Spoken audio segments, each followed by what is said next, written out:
आप सबके अंदर विराजमान उस परमपिता परमेश्वर को मेरा प्रणाम।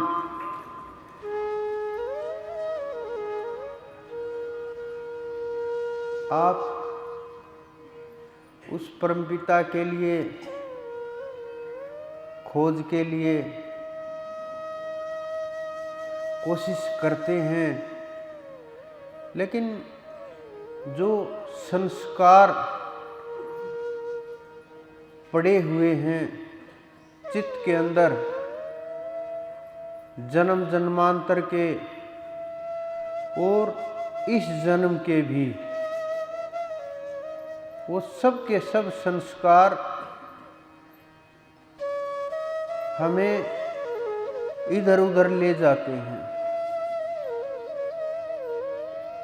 आप समझो संस्कार क्या होते हैं। जिस प्रकार से बच्चा पैदा हुआ, उसको किसी ने ये नहीं बताया कि तुम्हें दूध पीना है, कैसे पीना है, क्यों पीना है। ना उसने किसी से पता किया, ना किसी ने समझाया, बस पैदा हुआ, दूध पीना शुरू कर दिया। तो ये जन्म जन्मांतर का संस्कार है। ये केवल मानव का नहीं है, मनुष्य का नहीं है। किसी भी जानवर के अंदर देखो, जंगलों के अंदर देखो, पशुओं के अंदर देखो, छोटे छोटे पशुओं के बच्चों के अंदर देखो, पैदा होंगे, चलने लगेंगे। ये कहाँ से आया? उन्हें कैसे पता चला कि तुम्हें चलना है इस धरती के ऊपर? ये संस्कार हैं जो हमारे चित्त के अंदर पड़े हुए हैं। कोई भी किसी को भोग करना सिखाता नहीं है। यानी समझो आपकी बच्चे पैदा करना कोई सिखाता नहीं है कैसे किए जाते हैं। किसी भी जानवर को, मनुष्य को, प्रकृति में जितने भी प्राणी हैं, किसी को नहीं सिखाता। बस अपने आप प्राकृतिक जो संस्कार पड़े हुए हैं, वो अपने आप ही उभर करके आए और काम शुरू हो गया। उसी प्रकार से जो धर्म के संस्कार हैं हमारे अंदर पड़े हुए हैं। आप जिस प्रकार से देखो कि आप मंदिर के आगे से गुजरोगे, गुरुद्वारे के आगे से गुजरोगे, किसी धार्मिक स्थान के आगे से गुजरोगे, कुछ लोग तो चौराहे के आगे से गुजरते हैं, उस समय भी गर्दन को झुकाते हैं। ये संस्कार कहाँ से आए? किससे सीखे? या तो इस जन्म में हमने देखा देखी सीख लिए कि सामने वाला ये कर रहा, हम भी ये करेंगे तो कुछ लाभ होगा। या फिर हमारे जो पुरानी पीढ़ियां चली आ रही हैं रीति रिवाज के अनुसार, उनसे हमने सीख लिए। नहीं तो फिर हमने पुस्तकों से ग्रहण कर लिए। उनसे भी नहीं हुआ तो फिर हमारे पिछले जन्म के कारण रहे। तो इस प्रकार से जो ये संस्कार हैं, इन संस्कारों को हम करते करते इनके कारण तक नहीं पहुंच पाते। और हम जो रास्ता है, जहां हमें पहुंचना है, जो हमें प्राप्त करना है, जो मंजिल है, उसको ना जान करके इन्हीं संस्कारों में फंस जाते हैं और संस्कारों को ना तोड़ पाते हैं, ना छोड़ पाते हैं।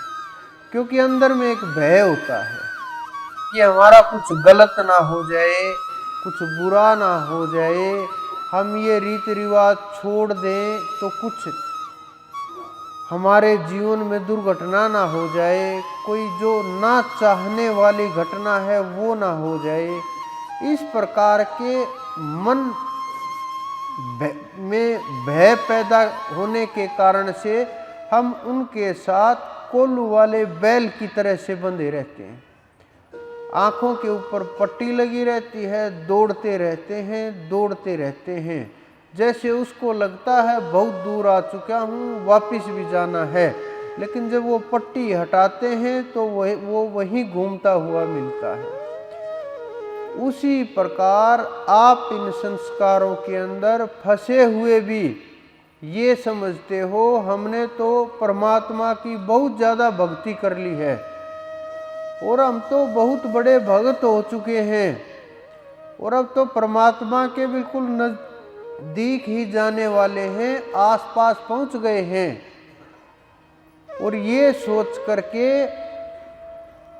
हम धीरे धीरे और ज़्यादा संस्कारों को मजबूत करने लगते हैं। लेकिन ये भक्ति नहीं है, ये रास्ता भी नहीं है परमात्मा का। परमात्मा का भक्ति का मार्ग ही अलग है। लेकिन हुआ क्या, हम इन संस्कारों के मंदिरों के आगे हाथ जोड़ते जोड़ते हम ग्रंथों के आगे भी हाथ जोड़ने लगे। संस्कार पड़ गया ना, हम पुस्तकों के आगे भी झुकने लगे, माथा टेकने लगे। कहाँ से आई ये चीजें? ये संस्कार बन गया।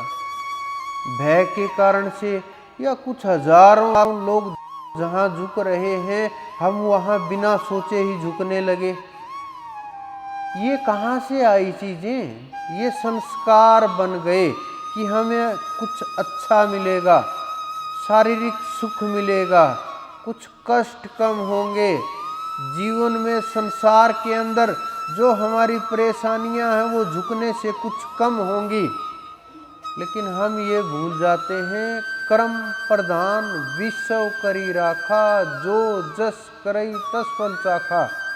हम कर्म के ऊपर ध्यान ना दे करके हम संस्कारों के ऊपर ध्यान ज़्यादा देते हैं। हम नाम के ऊपर ध्यान ना दे करके संसार की वस्तुओं के ऊपर ध्यान ज़्यादा देते हैं।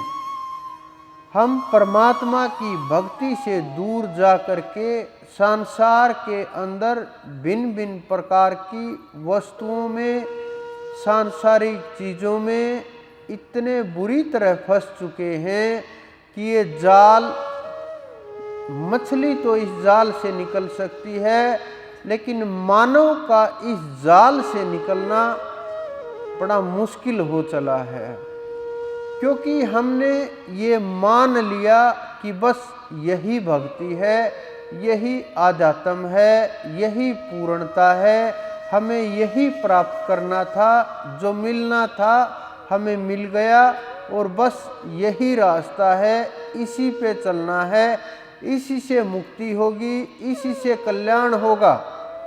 कुछ लोग तो सपनों को देख करके भी खुश हो जाते हैं कि सौपन में आज हमें सर्प दिखाई दिया तो पितर की मेर हुई, शेर दिखाई दिया, शेर शांत था तो शेरा वाली माई होगी।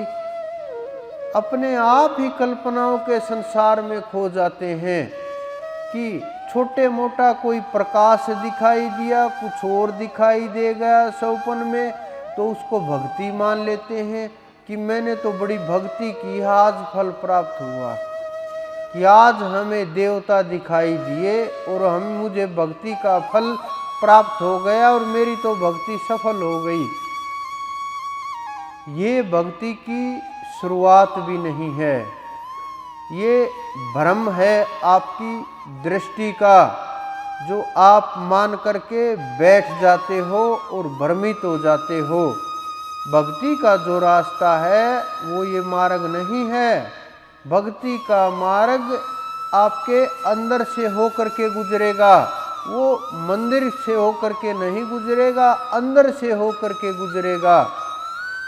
रविदास जी ने तो बिल्कुल आमने सामने बोल दिया, साफ साफ लिख दिया कि वो ये राम नहीं है, दशरथ का पुत्र राम नहीं है।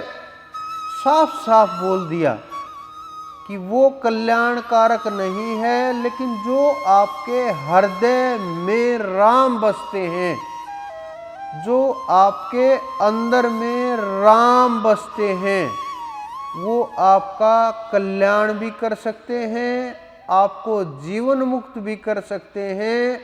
आप उन्हीं से सब कुछ पा सकते हो, खोज सकते हो, और मोक्ष का भी रास्ता वही है, आपकी पूर्णता का भी मार्ग वही है, प्राप्ति का भी मार्ग वही है। लेकिन हम उस मार्ग को ना समझ करके इधर उधर भ्रमित हो करके, और हम ये समझते हैं कि हमारा भाव परमात्मा की तरफ मजबूत हो गया,